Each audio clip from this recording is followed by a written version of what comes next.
Bab 796. Ini bukan rencana dadakan. Kakek Yuchi, lihatlah kata-katamu ini.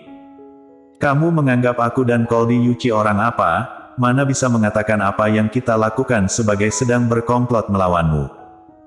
Aku juga baru saja mengetahui hal ini. George Kiao tersenyum menjulurkan tangannya dan mengusap dada Jerry Yuchi.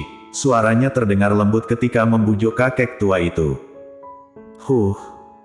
Kakek Yuchi kemudian mendengus dingin, menepis tangannya, aku tidak akan percaya padamu. Kamu bocah tengik benar-benar nakal, apakah kamu sudah mempengaruhi Koldi Yuchi? Mendengar hal tersebut, mata George Kiao langsung melebar, dia menggeleng dan menolaknya. Tidak, kamu juga tahu sendiri bagaimana karakter Koldi Yuchi, bagaimana mungkin aku bisa mempengaruhinya? Mendengar hal tersebut, Jerry Yuchi melihat Golden Ye.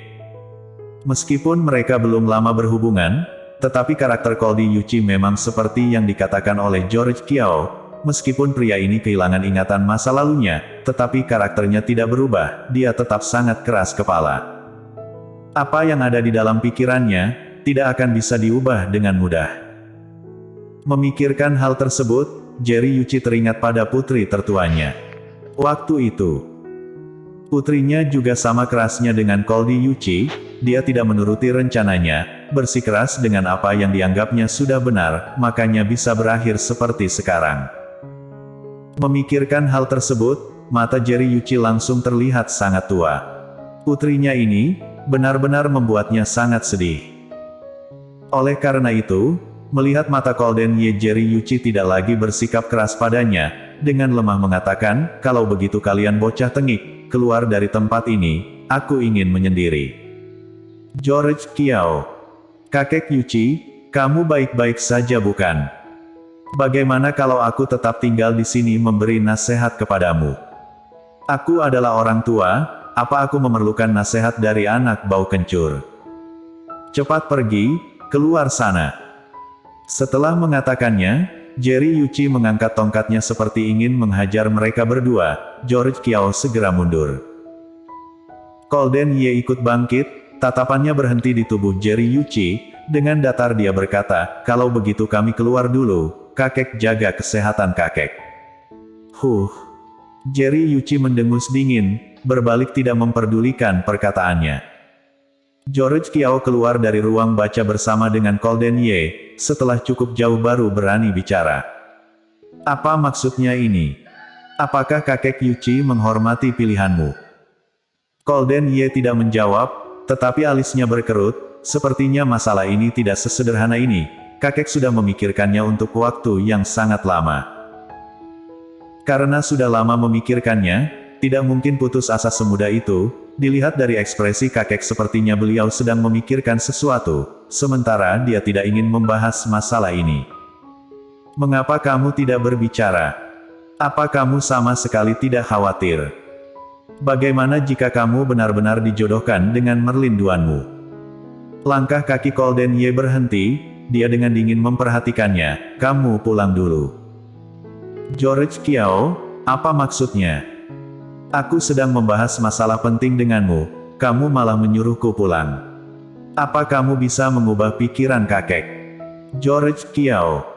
Sepertinya tidak bisa, sudahlah, aku pergi saja. Setelah menyelesaikan perkataannya, dia lantas terbalik keluar bergumam, lebih baik aku pulang dan berbincang-bincang dengan asisten kecil. Berhenti. Dari belakang terdengar suara dingin Golden Ye. George Kiao menghentikan langkah kakinya, dengan tidak senang berbalik, ada apa? Bukankah kamu menyuruhku pergi? Apa ada masalah lain? Kamu tidak boleh mengganggunya. Wajah George Kiao yang tadi masih terlihat sangat sabar tiba-tiba saja tersenyum, akhirnya kamu memperlihatkan dirimu bukan? Kamu tidak tahan dan membenciku bukan? Menyadari tatapan pria itu perlahan-lahan berubah sangat tajam dan dingin, George Kiao mundur beberapa langkah, baiklah, aku tidak berani denganmu, jika ada sesuatu yang mengganjal di hatimu lupakan saja ya. Kamu tidak perlu mengatakannya selamanya, aku pergi. George Kiao segera meninggalkan kediaman keluarga Yuchi, Golden Ye berjalan ke kamarnya. Ketika dia berada di kamar mandi langkahnya berhenti. Tiba-tiba saja dia teringat akan sesuatu. Baju yang tadi dilepaskannya terlupakan di rumah wanita aneh itu. Lagi-lagi hari Senin. Setelah libur 2 hari, Audrey Han tidak terlalu capek lagi. Kakinya juga tidak lagi bengkak. Hanya saja pekerjaan yang ditinggalkan yang selama 2 hari membludak.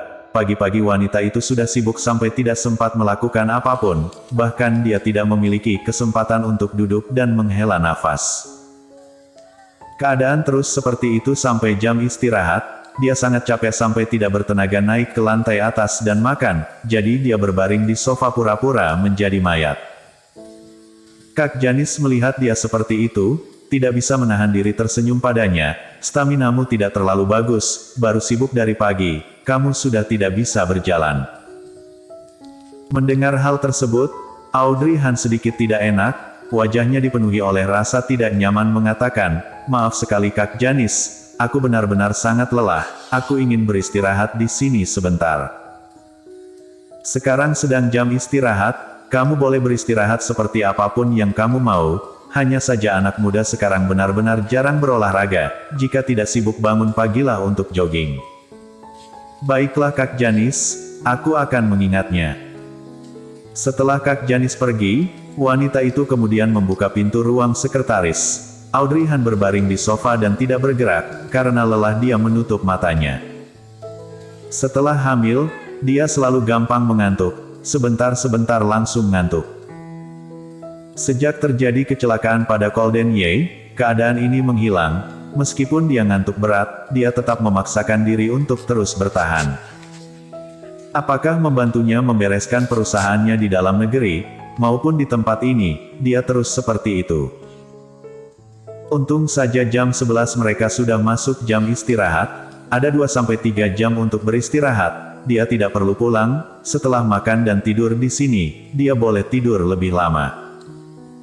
Memikirkannya, Audrey Han pun langsung terbawa mimpi, bahkan ketika pintu ruang sekretaris dibuka dan ada seseorang yang masuk dia tidak mengetahuinya. George Kiao sengaja datang untuk mencarinya, ketika dia datang semua orang sudah istirahat, dia pun pergi ke kantin, siapa sangka setelah menunggu selama 20 menit Audrey Han belum muncul juga, dia hanya melihat Lori Luo muncul di sana seorang diri. Oleh karena itu dia bertanya pada Lori Luo sama sekali tidak melihat Audrey Han turun. George Kiao naik ke lantai atas untuk mencarinya, ketika dia mendorong pintu ruang sekretaris, dia melihat ada sosok yang sedang menggulung di atas sofa. Kakak ipar kecil cepat bangun. Di dalam mimpinya, Audrey Han mendengar seperti ada seseorang yang memanggilnya, suara itu sangat pelan, terus terdengar di telinganya, tetapi matanya terasa sangat berat, dia tidak bisa membukanya, samar-samar dia tidak bisa membedakan apakah dia sedang tidur atau tersadar. Kakak ipar kecil, cepat bangun, aku akan pergi membawamu menemui Koldi Yuchi. Koldi Yuchi siapa? Kesempatan sebagus ini kamu jangan sampai melewatkannya, kakak ipar kecil jangan tidur lagi. Orang itu menjulurkan tangannya dan menyentuh lengannya. Setelah beberapa kali, Audrey Han akhirnya bisa terbangun.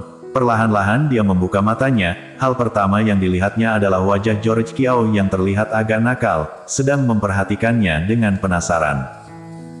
Kakak ipar, kamu akhirnya bangun juga ya?